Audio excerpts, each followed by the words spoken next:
বলো আমি আজকে বক্তব্যে এসেছি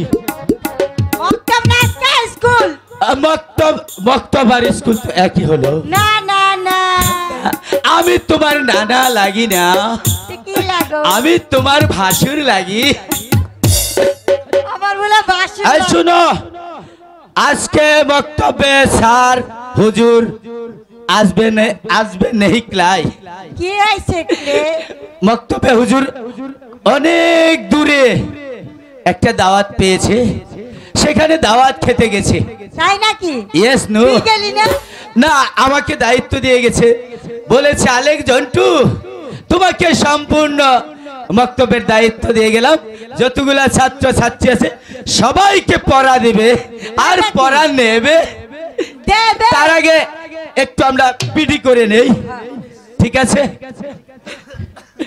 রেডি রেডি এই যে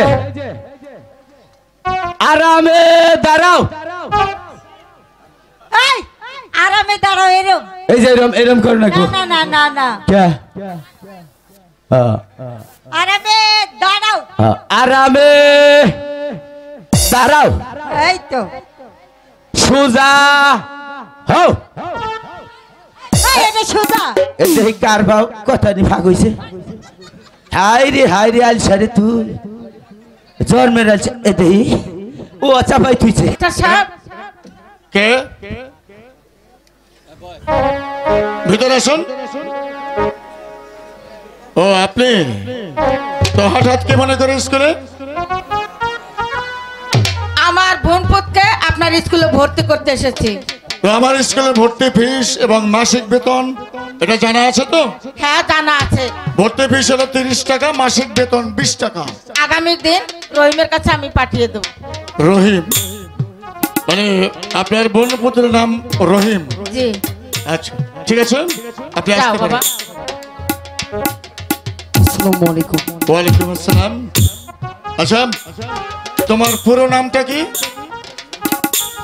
স্যার মোহাম্মদ আব্দুর রহিম মোহাম্মদ আব্দুর রহিম খুব সুন্দর নিয়মিত স্কুলে আসবে তো হ্যাঁ আসবো স্যার তোমার মাসিমা অনেক পরিশ্রম করে সংসার চালায় এরপরে অনেক টাকা খরচ করে তোমাকে স্কুলে পাঠিয়েছে তুমি যাতে লেখাপড়া শিখে একজন মানুষের মতো মানুষ হতে পারো তাই না জি স্যার এবং সেজন্যই বলেছি নিয়মিত তুমি স্কুলে আসবে পড়াশোনা করবে অন্যথায় কিন্তু তোমার মাসিমার মনে খুব কষ্ট পাবে আপনার সাথে দোয়া করবেন আচ্ছা তুমি তো সর্বপ্রথম এসেছো তোমাকে বেশ কিছু বলবো না পড়া তো দিয়েই দেবো অবশ্য একটি মৌখিক প্রশ্ন যেটাকে বলা হয় উপস্থিত বুদ্ধি আমি একটু পরীক্ষা করে দেখতে চাই তোমার উপস্থিত বুদ্ধিটা কতটুকু আচ্ছা রহিম বলুন স্যার তুমি তো বলো মুসলমান ধর্মের সবচেয়ে সতী নারী কে আছিল এবং কি তার নাম স্যার আমি জানি আমি জানি তোমাকে যখন প্রশ্ন করবো তখন তুমি বলবে নো অ্যাডভান্স একদম অগ্রিম কথা বলবে না বসো বলো স্যার বিবি আছিয়া বিবি আসিয়া বাহ খুব সুন্দর নাম আচ্ছা এবার আপনি আসুন তুমি বসো স্যার আমি তোমাকে যে প্রশ্ন করবো তার উত্তর দিবে এবার বলো তো এই পৃথিবীতে সর্বশক্তিমান কে বলো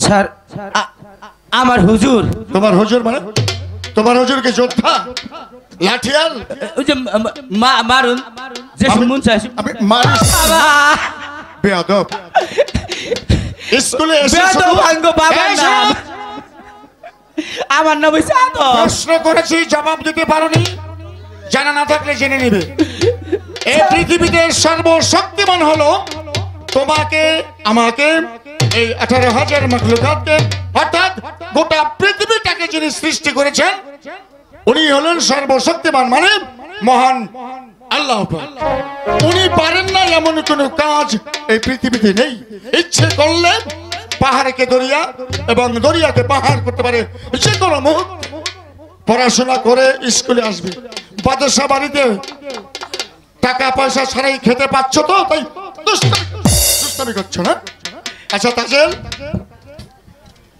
জি মা স্যার তাজেল, তোমাকে একটা প্রশ্ন করব। বলুন। তুমি বলো তো, পৌনে 500 হলে টাকায় কয় সের পাওয়া যায়? স্যার আমি বলতে পারবো না। কেন পারবে না? স্যার আমি জানি না। ও, তুমি তো বাদশা জাতি। আচ্ছা শোনো, অবশ্য আমি তোমার পিতার বেতনভুক্ত কর্মচারী, তোমাকে অতিরঞ্জিত কোনো কিছু বলা আমার ঠিক হবে না। তবে একটা কথা বলে দিচ্ছি, শোনো, স্কুলে যেহেতু আসা যাওয়া করছো এবং তোমার পিতার নির্দেশে আমি এই স্কুলের ছাত্র ছাত্রীদেরকে লেখাপড়া শেখাচ্ছি, শেখানোর চেষ্টা করছি। আগামী দিন থেকে স্কুলে আসতে হলে বাড়িতে গিয়ে সুন্দরভাবে লেখাপড়া শিখে হাতের লেখা লিখে তারপর স্কুলে আসবে, নচেত এই স্কুলে আসা তোমার প্রয়োজন মনে করি না। আচ্ছা রহিম, জি স্যার বলুন। এই, তোমাকে আরেকটা প্রশ্ন করব। জি বলেন। আচ্ছা, তাজেলকে যে প্রশ্নটা করেছিলাম, এই প্রশ্নের উত্তরটা তুমি দিতে পারবে? আচ্ছা, আমি কি বলেছি শুনেছো তুমি? তাজেলকে প্রশ্ন করেছিলাম পৌনে 500 হলে টাকায় কয় সের? স্যার আমি কই আগে স্যার, স্যার 10 মুন হয়। কি বললে? 10 মুন স্যার। বেয়াদব। শোনো, পৌনে 500 হলে টাকায় হলো 80 সের, অর্থাৎ 2 মণ। এই আদা কাচ্ছি। আচ্ছা শোনো, আরেকটি প্রশ্ন, হিন্দু শাস্ত্রে সতী নারীকে স্যার সীতা।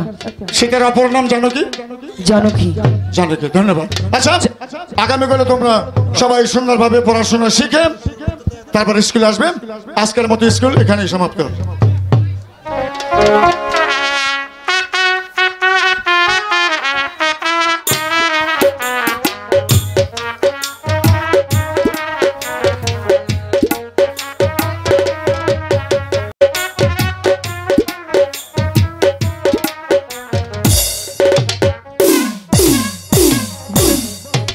মেয়েটার অনেক দেমাক, দেখে নিব আমি।